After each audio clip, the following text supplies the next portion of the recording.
అందరికీ praise the lord. స్నేహితులారా, కొన్నిసార్లు కొందరు మనుషులు ఏ కారణం లేకుండా మనలను అలా ప్రక్కకు పెట్టేస్తారు, ఇగ్నోర్ చేస్తారు. కారణం ఏంటి అంటే అక్కడ కారణం ఏమీ ఉండదు. కానీ ఏ విషయంలోనూ మనకు సరైన అవకాశాన్ని ఇవ్వరు, ముందుకు రానివ్వరు, పూర్తిగా అలా ప్రక్కకు పెట్టేస్తారు. కారణం ఏంటి అంటే పెద్ద కారణాలు ఏమీ ఉండవు. కానీ మనము మానసికంగా కృంగిపోతాం, బాధపడతాం. నేను ఎక్కడ ఏం తప్పు చేశాను, ఏం మాట్లాడాను, ఎందుకు నన్ను ఇలా ప్రక్కకు పెడుతున్నారు, నాకు ఎందుకు అవకాశం ఇవ్వట్లేదు, సరిగా చిన్నదో పెద్దదో ఏదో ఒక అవకాశం నాకు రావాలి కదా, మరి ఎందుకు నాకు ఇలా చేస్తున్నారు అని చెప్పేసి చాలా చాలా కృంగిపోతారు. దేవుని బిడ్డలారా, మరి అలాంటి బాధ అనేది మనకు తగదు.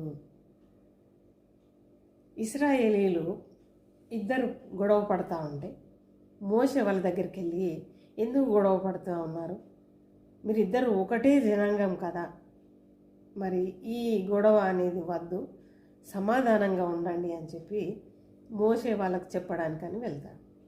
అప్పుడు వాళ్ళు ఏమంటారంటే, నిన్ను తీర్పరిగాను నాయకునిగాను మా మీద ఎవరు నిర్ణయించారు, నీవేం మాకు చెప్పేది, అవసరం లేదు, నీ సలహాలు అవసరం లేదు, నీ నాయకత్వం మాకు అవసరం లేదు, నువ్వు ప్రక్కకుండు అని అతన్ని ప్రక్కకు పెట్టేస్తారు, త్రోసివేస్తారు. కానీ దేవుని బిడ్డలారా, అదే మోషేను కొన్ని సంవత్సరాల తర్వాత ఎవరైతే నిర్లక్ష్యం చేసిండ్రో, ఎవరైతే ఇగ్నోర్ చేసిండ్రో వారికే నాయకునిగాను వారికే తీర్పరిగాను దేవుడు నిర్ణయించి పంపించడం జరుగుతుంది.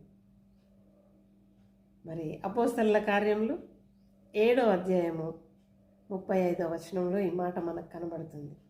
కాబట్టి దేవుని బిడ్డలారా, ధైర్యంగా ఉందాం. నన్ను నిర్లక్ష్యం చేస్తున్నారనే బాధను తీసివేద్దాం. దేవుని సమయం అంటూ ఒకటి ఉంటుంది. కాలగతులు యెహోవా వశం.